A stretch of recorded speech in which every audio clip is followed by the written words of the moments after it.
Reka mbasuze mbaye n'ikaze mwese mukurikiye Time TV. Uyu ni umwanya w'amakuru mu Kinyarwanda ya none tariki 5 z'ukwa kabiri 2024. Amakuru yacu akaba agiye kwibanda kuri izi ngingo z'ingenzi zikurikira.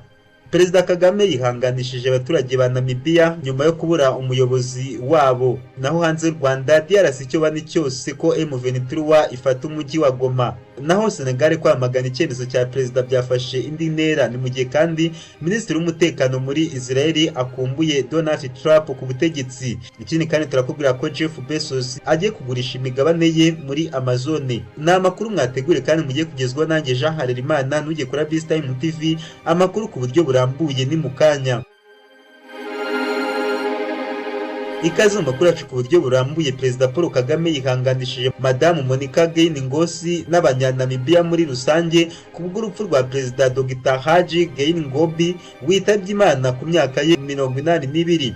Perezida Dr. Haji Gain Ngobi yitabye Imana mu rukerera rwo ku cyumweru tariki 4 Mutarama 2024 aguye mu bitaro bya Radi Pohamba biherereye mu murwa mukuru wa Windhoek. Perezida w'u Rwanda Paul Kagame abinyujije ku mbuga nkoranyambaga ze yafashe mu mugongo abanyanamibia, by'umwihariko umugore wa Perezida Dr. Haji Gain Ngobi, Monica Gain Ngosi, ashimangira ku buyobozi bwe bwaranzwe no gukorera abaturage.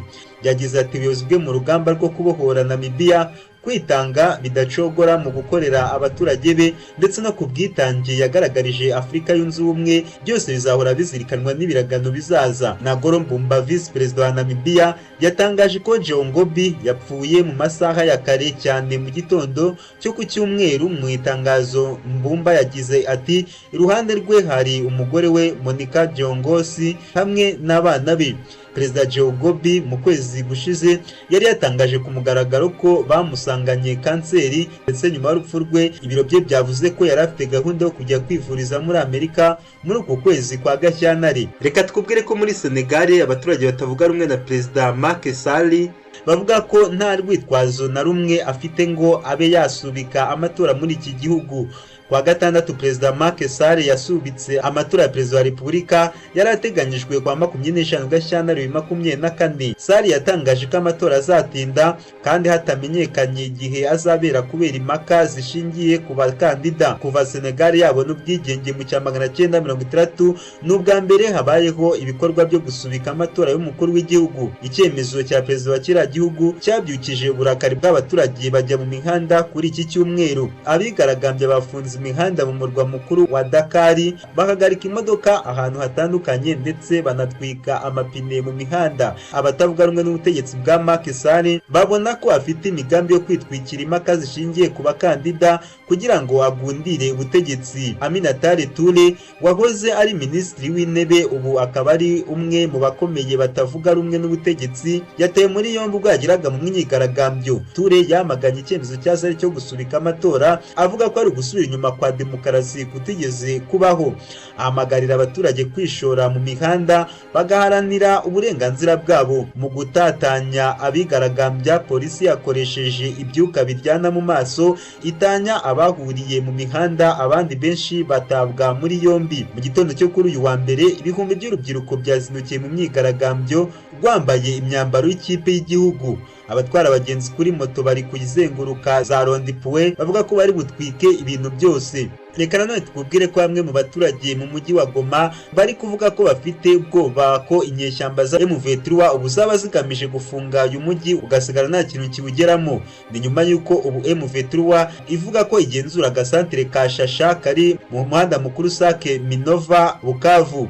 Ubusanzwe Goma no mujyi uri ku kiyaga cya Kivu, ibiribwa bigeramo hejuru ya 90% biva muri teritwari zizengurutse za Rutsuru na Masisi. Umutwe wa M23 avuga ko ugenzura ibice bikikije Sake, ndetse Corneille Nanga ukuriye ihuriro rya AFC rifite M23 yagaragaye avuga ko kwa gatanu ingabo ze zafashe Shasha kandi zizengurutse Sake. Bimwe mu bitangazamakuru byo muri Kongo byatangaje kuri uyu wa mbere ko ingabo za leta zaba zisubije isantere ya Shasha, ibintu bitaremezwa kugeza n'ubu ku ruhande rwa leta. Umutwe wa M23 uvuga ko ugamije gufunga kugeza ibikoresho bya gisirikare ku ihuriro ry'ingabo za leta n'imitwe bifatanyije bivuye i Bukavu. Intwaro n'ibikoresho bya gisirikare biremereye kenshi bigera ku mujyi wa Goma biciye mu nzira y'ubutaka cyangwa y'indege. Mu buzima bw'abaturage, inzira ya Goma, Sake, Shasha, Minova, Bukavu niyo yonyine yari isigaye y'ubutaka icamo ibiribwa biva mu bahinzi bijya ku isoko rya Goma. Emile Bolingo utuye mu gace ka Mugunga Igoma yatangarije BBC ko impungenge n'ubwoba ko ari byinshi nimba M23 ifunze iyo nzira, aho yagize ati ese twamara iminsi ngahe tudafite ibiryo ko byose bituruka hariya. Bolingo avuga ko imirwano imaze iminsi yatumye imugunga haza abaturage benshi ba Sake no hafi yaho bahunga, kandi ko ibintu byazamutse ku isoko kubera imirwano. Ati ibishyimbo, ibirayi, imboga, isombe, ifu y'ubugari, imbuto, amata, inyama n'ibindi byinshi biva za Masisi, za Minova, za Kicanga ubu byaragabanutse kandi impunzi ni nyinshi. Ibiciro byahise bizamuka, ibintu bimeze nabi cyane. Patrick Karemba utuye mu mujyi wa Goma avuga ko kuva bumvise amakuru ko M23 yabafashe umuhanda wa Sake Minova bahise bagira ubwoba bwinshi kuko niyo nzira y'ibicuruzwa binyuramo. Abategetsi ba DRC Congo bashimangira ko M23 ifashwa n'ingabo z'u Rwanda muri iyi mirwano. Icyakora u Rwanda rwakomeje kubitera utwatsi. U Rwanda narwo ruvuga ko ingabo za leta ya Congo zikorana n'umutwe wa FDLR. Naho kandi Minisitiri w'umutekano muri Israel Itamar Ben yagaragaje ko Perezida wa Amerika Joe Biden ari kwitwara nabi mu ntambara y'iki gihugu gihanganyemo n'umutwe wa Hamas. Anavuga ko iyo Donald Trump aza kuba ari we uyoboye Amerika, iyi ntambara yari kuba ifite indi sura. Minisitiri Itamar yagize ati aho kugira ngo agaragaze ko adushyigikiye, ahugijwe no gutanga ubufasha na lisansi muri Gaza n'ubundi bita bijya mu maboko ya Hamas.